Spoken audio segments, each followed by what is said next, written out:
Welcome to day 116 of our one-year Bible reading plan.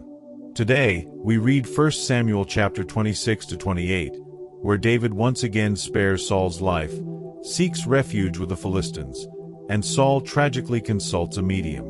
In Luke 22 verses 1 to 38, the Passover begins, Judas agrees to betray Jesus, and the Last Supper unfolds, a powerful moment of love and prophecy. Let's dive in. 1 Samuel chapter 26. The Ziphites went to Saul at Gibeah and said, "Is not David hiding on the hill of Hachilah, which faces Jeshimon?" So Saul went down to the desert of Ziph, with his 3,000 select Israelite troops, to search there for David. Saul made his camp beside the road on the hill of Hachilah facing Jeshimon, but David stayed in the wilderness. When he saw that Saul had followed him there, he sent out scouts and learned that Saul had definitely arrived. Then David set out and went to the place where Saul had camped. He saw where Saul and Abner son of Ner, the commander of the army, had lain down. Saul was lying inside the camp, with the army encamped around him. David then asked Ahimelech the Hittite and Abishai son of Zeruiah, Joab's brother, "Who will go down into the camp with me to Saul?" "I'll go with you," said Abishai. So David and Abishai went to the army by night, and there was Saul, lying asleep inside the camp with his spear stuck in the ground near his head. Abner and the soldiers were lying around him. Abishai said to David, "Today God has delivered your enemy into your hands. Now let me pin him to the ground with one thrust of the spear. I won't strike him twice." But David said to Abishai, "Don't destroy him. Who can lay a hand on the Lord's anointed and be guiltless? As surely as the Lord lives," he said, "the Lord himself will strike him, or his time will come and he will die, or he will go into battle and perish. But the Lord forbid that I should lay a hand on the Lord's anointed. Now get the spear and water jug that are near his head, and let's go." So David took the spear and water jug near Saul's head, and they left. No one saw or knew about it, nor did anyone wake up. They were all sleeping, because the Lord had put them into a deep sleep. Then David crossed over to the other side and stood on top of the hill some distance away. There was a wide space between them. He called out to the army and to Abner son of Ner, "Aren't you going to answer me, Abner?" Abner replied, "Who are you who calls to the king?" David said, "You're a man, aren't you? And who is like you in Israel? Why didn't you guard your lord the king? Someone came to destroy your lord the king. What you have done is not good. As surely as the Lord lives, you and your men must die, because you did not guard your master, the Lord's anointed. Look around you. Where are the king's spear and water jug that were near his head?" Saul recognized David's voice and said, "Is that your voice, David my son?" David replied, "Yes, it is, my lord the king." And he added, "Why is my lord pursuing his servant? What have I done, and what wrong am I guilty of? Now let my lord the king listen to his servant's words. If the Lord has incited you against me, then may he accept an offering. If, however, people have done it, may they be cursed before the Lord. They have driven me today from my share in the Lord's inheritance and have said, 'Go, serve other gods.' Now do not let my blood fall to the ground far from the presence of the Lord. The king of Israel has come out to look for a flea, as one hunts a partridge in the mountains." Then Saul said, "I have sinned. Come back, David my son. Because you considered my life precious today, I will not try to harm you again. Surely I have acted like a fool and have been terribly wrong." "Here is the king's spear," David answered. "Let one of your young men come over and get it. The Lord rewards everyone for their righteousness and faithfulness. The Lord delivered you into my hands today, but I would not lay a hand on the Lord's anointed. As surely as I valued your life today, so may the Lord value my life and deliver me from all trouble." Then Saul said to David, "May you be blessed, David my son. You will do great things and surely triumph." So David went on his way, and Saul returned home. 1 Samuel chapter 27. But David thought to himself, "One of these days I will be destroyed by the hand of Saul. The best thing I can do is to escape to the land of the Philistines. Then Saul will give up searching for me anywhere in Israel, and I will slip out of his hand." So David and the 600 men with him left and went over to Achish son of Maach king of Gath. David and his men settled in Gath with Achish. Each man had his family with him, and David had his 2 wives, Ahinoam of Jezreel and Abigail of Carmel, the widow of Nabal. When Saul was told that David had fled to Gath, he no longer searched for him. Then David said to Achish, "If I have found favor in your eyes, let a place be assigned to me in one of the country towns, that I may live there. Why should your servant live in the royal city with you?" So on that day Achish gave him Ziklag, and it has belonged to the kings of Judah ever since. David lived in Philistine territory 1 year and 4 months. Now David and his men went up and raided the Jeshurites, the Girzites, and the Amalekites. From ancient times these peoples had lived in the land extending to Shur and Egypt. Whenever David attacked an area, he did not leave a man or woman alive, but took sheep and cattle, donkeys and camels, and clothes. Then he returned to Achish. When Achish asked, "Where did you go raiding today?" David would say, "Against the Negev of Judah," or "Against the Negev of Jerahmeel," or "Against the Negev of the Kenite." He did not leave a man or woman alive to be brought to Gath, for he thought, "They might inform on us and say, 'This is what David did.'" And such was his practice as long as he lived in Philistine territory. Achish trusted David and said to himself, "He has become so obnoxious to his people, the Israelites, that he will be my servant for life." 1 Samuel chapter 28. In those days the Philistines gathered their forces to fight against Israel. Achish said to David, "You must understand that you and your men will accompany me in the army." David said, "Then you will see for yourself what your servant can do." Achish replied, "Very well, I will make you my bodyguard for life." Now Samuel was dead, and all Israel had mourned for him and buried him in his own town of Ramah.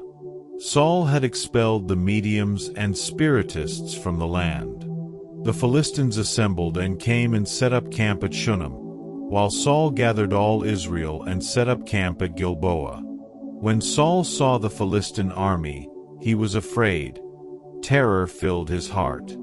He inquired of the Lord, but the Lord did not answer him by dreams or Urim or prophets. Saul then said to his attendants, "Find me a woman who is a medium, so I may go and inquire of her." "There is one in Endor," they said. So Saul disguised himself, putting on other clothes, and at night he and 2 men went to the woman. "Consult a spirit for me," he said, "and bring up for me the one I name." But the woman said to him, "Surely you know what Saul has done. He has cut off the mediums and spiritists from the land. Why have you set a trap for my life to bring about my death?" Saul swore to her by the Lord, "As surely as the Lord lives, you will not be punished for this." Then the woman asked, "Whom shall I bring up for you?" "Bring up Samuel," he said. When the woman saw Samuel, she cried out at the top of her voice and said to Saul, "Why have you deceived me? You are Saul." The king said to her, "Don't be afraid. What do you see?" The woman said, "I see a ghostly figure coming up out of the earth." "What does he look like?" he asked. "An old man wearing a robe is coming up," she said. Then Saul knew it was Samuel, and he bowed down and prostrated himself with his face to the ground. Samuel said to Saul, "Why have you disturbed me by bringing me up?" "I am in great distress," Saul said. "The Philistines are fighting against me, and God has departed from me. He no longer answers me, either by prophets or by dreams.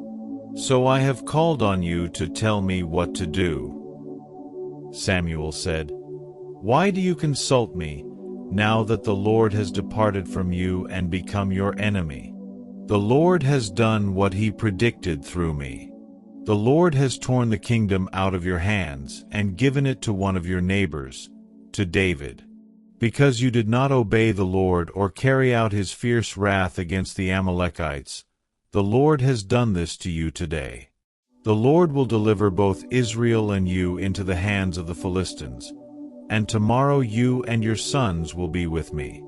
The Lord will also give the army of Israel into the hands of the Philistines." Immediately Saul fell full length on the ground, filled with fear because of Samuel's words. His strength was gone, for he had eaten nothing all that day and all that night. When the woman came to Saul and saw that he was greatly shaken, she said, "Look, your servant has obeyed you. I took my life in my hands and did what you told me to do. Now please listen to your servant and let me give you some food so you may eat and have the strength to go on your way." He refused and said, "I will not eat." But his men joined the woman in urging him, and he listened to them. He got up from the ground and sat on the couch. The woman had a fattened calf at the house, which she butchered at once. She took some flour, kneaded it, and baked bread without yeast. Then she set it before Saul and his men, and they ate. That same night they got up and left. Luke chapter 22, 1-38. Now the festival of unleavened bread, called the Passover, was approaching, and the chief priests and the teachers of the law were looking for some way to get rid of Jesus, for they were afraid of the people.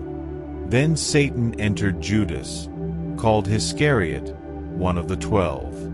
And Judas went to the chief priests and the officers of the temple guard and discussed with them how he might betray Jesus. They were delighted and agreed to give him money. He consented, and watched for an opportunity to hand Jesus over to them when no crowd was present. Then came the day of unleavened bread on which the Passover lamb had to be sacrificed. Jesus sent Peter and John, saying, "Go and make preparations for us to eat the Passover." "Where do you want us to prepare for it?" they asked. He replied, "As you enter the city, a man carrying a jar of water will meet you. Follow him to the house that he enters, and say to the owner of the house, 'The teacher asks, where is the guest room, where I may eat the Passover with my disciples?' He will show you a large room upstairs, all furnished. Make preparations there." They left and found things just as Jesus had told them. So they prepared the Passover. When the hour came, Jesus and his apostles reclined at the table. And he said to them, "I have eagerly desired to eat this Passover with you before I suffer. For I tell you, I will not eat it again until it finds fulfillment in the kingdom of God." After taking the cup, he gave thanks and said, "Take this and divide it among you. For I tell you, I will not drink again from the fruit of the vine until the kingdom of God comes." And he took bread, gave thanks and broke it, and gave it to them, saying, This is my body given for you. Do this in remembrance of me." In the same way, after the supper he took the cup, saying, "This cup is the new covenant in my blood, which is poured out for you. But the hand of him who is going to betray me is with mine on the table. The Son of Man will go as it has been decreed. But woe to that man who betrays him." They began to question among themselves which of them it might be who would do this. A dispute also arose among them as to which of them was considered to be greatest. Jesus said to them, "The kings of the Gentiles lord it over them, and those who exercise authority over them call themselves benefactors. But you are not to be like that. Instead, the greatest among you should be like the youngest, and the one who rules like the one who serves. For who is greater, the one who is at the table or the one who serves? Is it not the one who is at the table? But I am among you as one who serves. You are those who have stood by me in my trials. And I confer on you a kingdom, just as my Father conferred one on me, so that you may eat and drink at my table in my kingdom and sit on thrones, judging the 12 tribes of Israel. Simon, Simon, Satan has asked to sift all of you as wheat. But I have prayed for you, Simon, that your faith may not fail. And when you have turned back, strengthen your brothers." But he replied, "Lord, I am ready to go with you to prison and to death." Jesus answered, "I tell you, Peter, before the rooster crows today, you will deny 3 times that you know me." Then Jesus asked them, "When I sent you without purse, bag, or sandals, did you lack anything?" "Nothing," they answered. He said to them, "But now if you have a purse, take it, and also a bag. And if you don't have a sword, sell your cloak and buy one. It is written, 'And he was numbered with the transgressors.' And I tell you that this must be fulfilled in me. Yes, what is written about me is reaching its fulfillment." The disciples said, "See, Lord, here are 2 swords." "That's enough," he replied. Thank you for joining today's Bible reading. David continued to trust God's timing, while Jesus shared his heart with the disciples.